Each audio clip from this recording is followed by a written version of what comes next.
नमस्कार मेरे शेर शेरनी, एक बार फिर आपका स्वागत है आपके अपने YouTube channel career coaching classes के अंदर। ठीक है माय डियर स्टूडेंट, जैसा कि आप सबको पता थंबनेल पर आपने देखा होगा कि जो केमिकल जो नेम थे अपन ने पढ़े थे, नहीं केमिकल फॉर्मूले, सॉरी केमिकल जो फॉर्मूले पढ़े थे, साइंस का सेशन है आज का। तो केमिकल जो अपन ने फॉर्मूले पढ़े थे, उस केमिकल फॉर्मूले का पार्ट 2 आज अपन लेके आए। पार्ट 1 के अंदर मैंने बहुत सारे फॉर्मूले बता दिए थे, कुछ बचे हुए फॉर्मूले जो अपन पार्ट 2 के अंदर आज अपन क्लियर करने वाले। ठीक है माय डियर स्टूडेंट, तो साइंस के अंदर ये फॉर्मूले आपके लिए कंपटीशन लेवल के लिए भी इंपॉर्टेंट है और जो बच्चा साइंस से जुड़ा हुआ है उसके लिए तो वेरी वेरी इंपॉर्टेंट है ये फॉर्मूले। ठीक है माय डियर स्टूडेंट, तो इसी के साथ अपन आज के सेशन शुरू करते हैं। रक्त बहाकर श्रृंगार कर खामोश यहाँ तलवार नहीं, हम वंशज है राणा के, हार तो हमें कतई स्वीकार नहीं। ठीक है माय डियर स्टूडेंट, हाँ इसी के साथ अपन आज के सेशन शुरू करते। देखो ये सेशन भी आप एंड तक देखना, आपके लिए मैं एंड में कुछ सरप्राइज लेके आया हूँ। ठीक है, सरप्राइज लेके आया हूँ, जरूर आप इस सेशन को लंबा देखें। ठीक है छोटा सा सेशन आपका, लेकिन कुछ बचे हुए जो केमिकल जो फॉर्मूले है वो आज अपन इस सेशन के अंदर देखने वाले। ठीक है मैं सरप्राइज आपके लिए एंड के ध्यान रखना। ठीक है हाँ देखो, जो आज का जो अपना सेशन होने वाला है वो ये है कि मैंने बता दिया केमिकल जो फॉर्मूले है उसका पार्ट 2 लेके आया हूँ। क्या लेके आया हूँ माय डियर स्टूडेंट, अपन पार्ट 2 आज अपन क्लियर करने वाले। ठीक है माय डियर स्टूडेंट, हाँ देखो अब इसी से पहले मैं आपको एक अच्छी सी मोटिवेशन कोट बता देता हूं कि सक्सेस की खास बात यह है कि वो पसीना बहाने वालों पर क्या करती है, जान लुटाती है। That's right. ठीक है हाँ, बिना मेहनत के ये दुनिया में कुछ नहीं मिलता माय डियर स्टूडेंट। आप सोचोगे कि मैं ये सिर्फ सोते सोते सपने देखूं, मेहनत नहीं करूं, है ना, तो फिर वो आपके सपने सपने ही रह जाएंगे। ठीक है, तो पसीने बहाने वालों पर क्या होती है, अपनी मेहनत अपनी जान लुटाती है।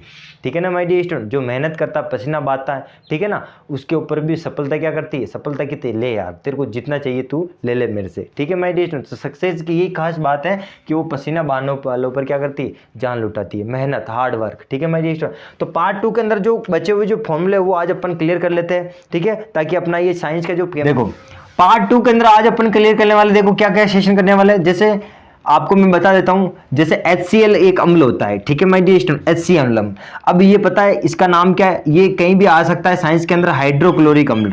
क्या है इसका नाम, हाइड्रोक्लोरिक अम्ल। ठीक है, हाइड्रोक्लोरिक अम्ल ये कहलाता है आपका HCl। अगर इस HCl के अंदर ध्यान रखना बेटा, हाँ एक चीज और मिनट, मैं एक और नाम बात करते, एक अम्ल की बात करता हूं, HNO3। क्या होता है HNO3, ये होता है नाइट्रिक अम्ल। क्या होता है ये, नाइट्रिक अम्ल होता है। तो नाइट्रिक अम्ल अगर मैं इन दोनों को मिला दूं, ठीक है माय डियर स्टूडेंट, ध्यान रखना क्या बनता है, काफी इंपॉर्टेंट है वो। अगर मैं HCl प्लस HNO3 इन दोनों को मिला देता हूं तो वो मेरा बनता है बेटा अम्लराज। अम्लों का राज नहीं, अम्लराज बनता है। एक शॉर्टकट नाम है, इसका नाम है अम्लराज। अब सर ये अम्लराज क्या काम आता है, ये काम आता है बेटा सोने और चांदी के आभूषण जो होते हैं उनको साफ करने में, है ना, उनको सफाई करने में ये अम्लराज काम में आता है। ठीक है माय डियर स्टूडेंट, तो ध्यान रखना, एक होता है HCl अम्ल जो वेरी इंपॉर्टेंट है, हाइड्रोक्लोरिक अम्ल, और एक होता है नाइट्रिक अम्ल। ठीक है, अब मैं बताऊंगा ये नाइट्रिक अम्ल कहां पाया जाता है, कैसे क्या होता है, वो अपने अगली क्लास में डिस्कस करने वाले हैं। तो HCl प्लस HNO3 जो अम्लराज होता है, इन दोनों को मिलाने पर क्या बनता है, अम्लराज बनता है। ये अम्लराज क्या करता है, सोने और चांदी के आभूषणों को साफ करने में काम आता है। ठीक है माय डियर, एक होता है अम्लों का राजा, अम्लराज नहीं, एक होता है अम्ल, काफी कंफ्यूजन होता है।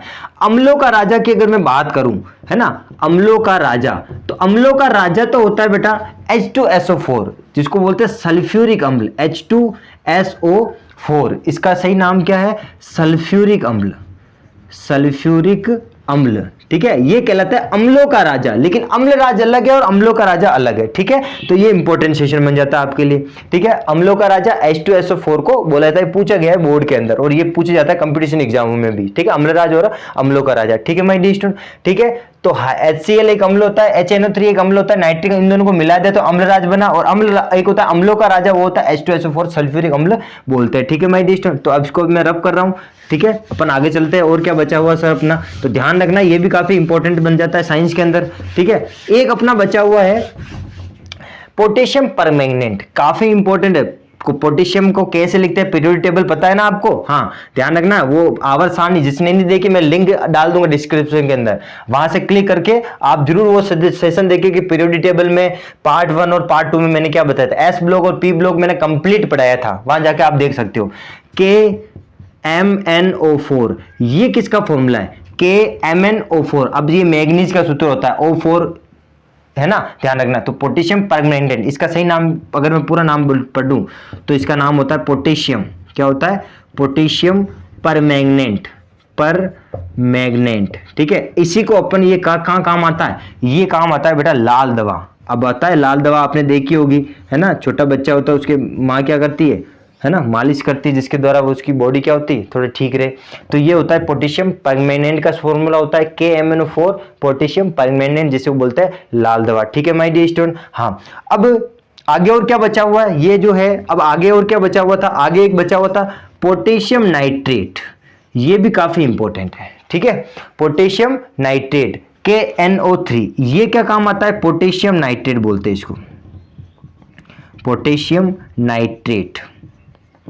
अब ये क्या काम आता है, ये काम आता है बेटा बारूद बनाने में। क्या काम आता है, बारूद बनाने में, पूछा गया सवाल है, ठीक है। पोटेशियम नाइट्रेट KNO3, ठीक है। पोटेशियम परमैंगनेट और पोटेशियम नाइट्रेट, ये दोनों आपको पता होना चाहिए, लाल दवा और बारूद बनाने के अंतर्गत काम में लिया जाता है, ठीक है माय डियर स्टूडेंट। तो रफ कर दो इन दोनों को मैं, ठीक है। कॉपी, नोटबुक, पेन साथ में रखे ताकि जो भी लिखाता हूं आप तुरंत छाप ले, ठीक है माय डियर स्टूडेंट। तो आगे चलते हैं अपन। हाँ, अब देखो अपन आगे जो अगला जो आता है, एक चीज मैं बता देता हूं, काफी बार पूछा जाता है, हजारों बार पूछा गया सवाल है, ये लाखों करोड़ों बार पूछा गया सवाल है कि जो ये मरकरी जो होता है Hg, ये किसका किसका प्रतीक है, मरकरी का, किसका प्रतीक है, मरकरी, ठीक है। हाँ, मैं बता देता हूं मरकरी, आप भले भाई मैं डिस्क्रिप्शन में डाल दूंगा वो सेशन पीरियोडिक टेबल वाला, वो जरूर देखे आप, है ना। परमाणु क्रमांक कैसे याद करते हैं, वहां से आपको सारे प्रतीक याद हो जाएंगे। ये मरकरी है, इसी को अपन बोलते हैं अम्लगम, अमलगम, ठीक है, अमलगम भी इसको बोलते हैं। ये क्या है सर, क्यों बता रहा हूं, इसके बारे में इसलिए बता रहा हूं कि ये एकमात्र ऐसे, ये धातु में, ये धातु तो है ना, है ये मेटल, लेकिन ये धातु में क्या है, धातुओं में क्या कहलाती है, धातुओं में अपवाद कहलाती है। क्या कहलाती है बेटा, अपवाद कहलाती है। क्यों सर, क्योंकि ये कमरे के ताप पर द्रव अवस्था में पाई जाती है, जबकि धातु क्या होते हैं, द्रव नहीं होते, धातु ठोस होते हैं, ठीक है माय डियर स्टूडेंट। हाँ, सभी धातु सामान्यतः क्या होना चाहिए, ठोस होने चाहिए, उनका भौतिक गुण है ये।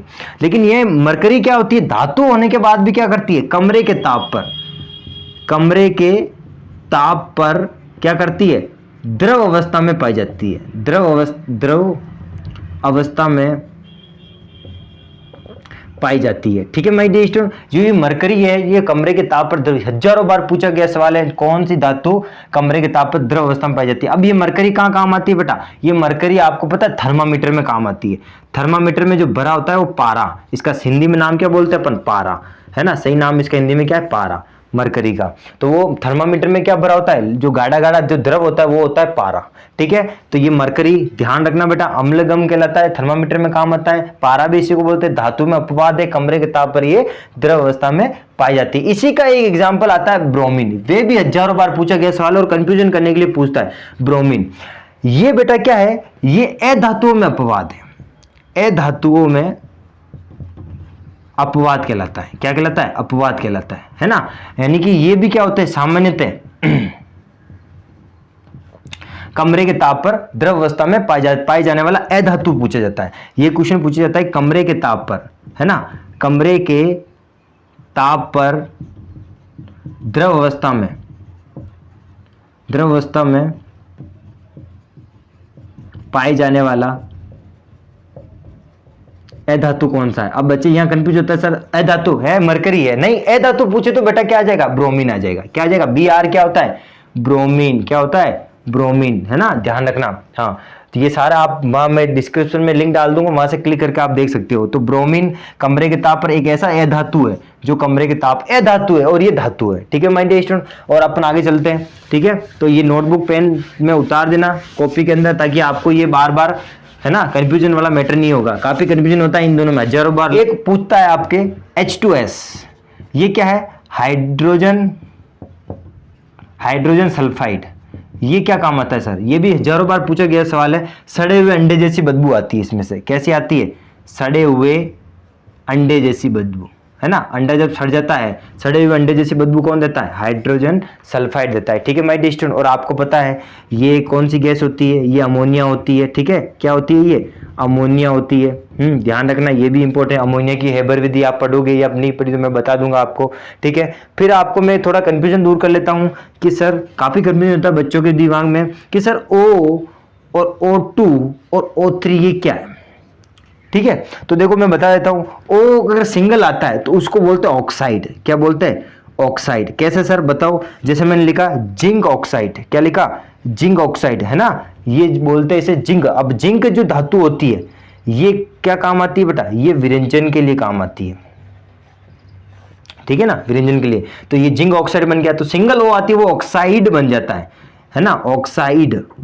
और ये बन जाए आपकी O2 ऑक्सीजन गैस, क्या बन जाती है, ऑक्सीजन गैस बन जाती है। ठीक है माय डियर स्टूडेंट, और ये बन जाती है ओजोन, है ना, क्या बन जाती है, ओजोन परत कह दो, ओजोन गैस बोल दो, एक ही बात है। ठीक है माय डियर स्टूडेंट, हाँ अब ये भी काम आती है, आपको पता है सूर्य से आने वाली हानिकारक किरणों को पृथ्वी तक आने से रोकती है ताकि अपनी चमड़ी खराब ना हो, और ये होती है अपनी ऑक्सीजन गैस।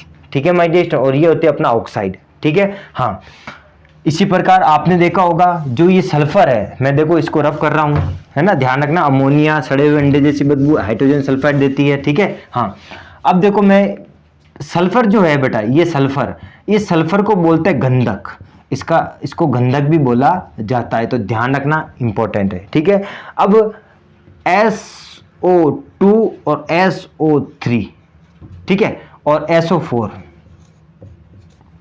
ये तो कहलाता है सल्फर डाइऑक्साइड। क्या कहलाता है, सल्फर डाइऑक्साइड। क्या कहलाता है, सल्फर डाइऑक्साइड। ठीक है, ये कहलाता है सल्फर ट्राइऑक्साइड। क्या कहलाता है, सल्फर ट्राइऑक्साइड। अब यहां मत सर O3 तो ओजोन बोल दो ना इसको, नहीं बेटा ये इसके साथ में, अगर सिंगल होता ना तो मैं बात करता, है ना, कि सर O2 तो ऑक्सीजन गैस बोल दो, नहीं यहां पर ये कंफ्यूजन होता है, इसलिए मैं बता रहा हूं आपको, इसको बोलते हैं सल्फर डाइऑक्साइड। अब सर ये इसके साथ कोई अन्य तत्व है इसलिए यहां पर, है ना, ऐसा नहीं कि इसको सल्फर ऑक्साइड बोल दूंगा, इसको सल्फर ऑक्सीजन गैस बोल दूंगा, नहीं, है ना, ध्यान, ओजोन गैस बोल दूंगा, ऐसा नहीं, ये होता है अपना सल्फेट। क्या होता है, सल्फेट, ध्यान रखना। ठीक है माय डियर स्टूडेंट, हाँ इसी प्रकार ये हो गया सल्फर वाली मैटर हो गया। ठीक है, इसको मैं रफ कर रहा हूं नीचे वाले को। इसी प्रकार अपना जो अगला वो आता है वो होता है ये वाला, देखो अगर मैं CO की बात करूं तो ये क्या बताओ, फटाफट बताओ क्या है, पिछले सेशन में बताया था मैंने, कार्बन मोनोऑक्साइड। क्या है ये, कार्बन मोनोऑक्साइड। क्या है ये, कार्बन मोनोऑक्साइड। ठीक है ना, और ये आपको जहरीली गैस होती है। आपको मैं बोलूं CO2 क्या होता है, तुम बोलोगे सर कार्बन डाइऑक्साइड। क्या बोलोगे तुम इसे, कार्बन डाई ऑक्साइड, ये बोलोगे, है ना, CO2, है ना, और जो अपन छोड़ते और लेते कौन सी, ऑक्सीजन। एक होता है CO3 माइनस, ये होता है बेटा कार्बोनेट। क्या होता है, कार्बोनेट, ध्यान रखना, है ना, calcium carbonate, calcium oxy carbonate, ये सब अपने कंफ्यूजन करता है। ये SO3 क्या होता है, SO2 क्या होता है, SO4 क्या होता है, CO क्या होता है, CO2 क्या होता है, CO3 क्या होता है। ये -2 क्यों लगेगा बेटा, ये आयन रहता है ना, ये -2 आयन इस पर लगा होता है, क्योंकि ये -2 आयन क्या होता है, ग्रहण करता है, जो ग्रहण करता है उसके ऊपर तो आता है माइनस चिन्ह, और जो त्यागता है, जो दानी होता है, धनी होता है, वो धनवान, जिसके ऊपर आता है धनावेश। ठीक है, एक और बच गया अपना, क्या बचा सर, वो सबसे इंपॉर्टेंट में पूछा जाता है, क्या है, पोटेश, वो कहलाता है मिल्क ऑफ मैग्नीशिया। क्या कहलाता है, मैग्नीशियम OH2, ये कहलाता है milk of magnesia, very very important. ठीक है, मिल्क ऑफ मैग्नीशिया। ठीक है माय डियर स्टूडेंट, ये कहलाता है आपका मिल्क ऑफ मैग्नीशिया। हाँ जिंक है ना बेटा, ये जिंक आपका विरेचन और प्लस बैटरी जो होती है, बैटरी इसमें भी कब भरी होती है, जिंक की भरी होती है, एक बात ये भी ध्यान रखना। ठीक है, तो आज का सेशन अपना ये था कि पार्ट 2 में अपना जो रासायनिक सूत्र बचे थे वो आज अपन इसके अंदर करने वाले थे, और कर लिया, आज अपना सेशन पूरा हो गया। ठीक है माय डियर स्टूडेंट, तो ध्यान रखना अपन वापस नहीं हो, अब मैं आपको सरप्राइज बता देता हूँ। सरप्राइज ये था आपके लिए कि जब भी अपन नेक्स्ट बार साइंस का सेशन लेंगे उसमें अपन क्या क्या पढ़ेंगे, एक तो किस में कौन सा, जैसे टमाटर में कौन सा अम्ल पाया जाता है। ठीक है, बहुत सारे सेशन बचा है साइंस के अंदर अभी तो, है ना, बस आप बहुत सारे लोगों को जोड़ते रहिए ताकि वो भी कुछ नया सीख सके। ठीक है मेरे स्टूडेंट, ये सारी क्लासें आपके लिए, आपकी सुविधा के लिए स्टार्ट की गई है ताकि जो इस कोरोना के टाइम में जो बच्चा कोचिंग से वंचित रहता है वो यहाँ पर अपनी कुछ नई चीज है ना और नई चीज सीख सकता है। ठीक है माय डियर स्टूडेंट, तो आपकी फैसिलिटी है, आप इसका सदुपयोग करें है ना, और आप नए से नए लड़कों को या फिर बच्चों को जोड़िए, स्टूडेंटों को, ताकि उसकी भी क्या हो सके, हेल्प हो सके। ठीक है माय डियर स्टूडेंट, ठीक है। तो ये सरप्राइज था कि मैं अगली बार आपके लिए है ना साइंस के अंदर एक तो अम्ल वाला मैटर लेकर आऊंगा, एक जो क्रियात्मक जो क्रियाशीलता की टेबल है उससे भी क्वेश्चन पूछता है कि बताइए कि जिंक और लेड इन दोनों में से कौन अधिक क्रियाशील है। तो ठीक है, वो भी मैं टेबल आपके लिए लेकर आऊंगा।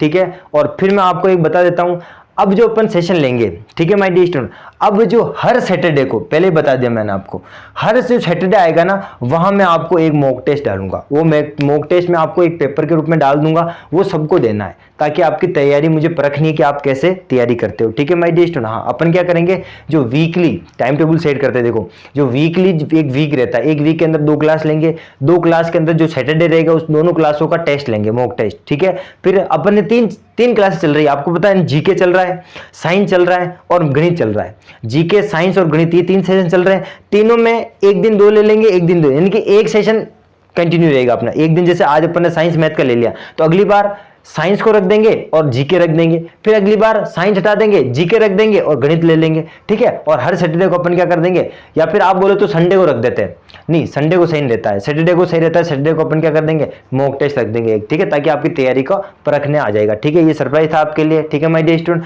और आपका सेशन, आज का सेशन यही खत्म करते हैं। ठीक है, हाँ, रक्त बहाकर श्रृंगार कर खामोश या तलवार नहीं हम वंशज है, राणा के हार तो हमें कतई स्वीकार नहीं। जय हिंद।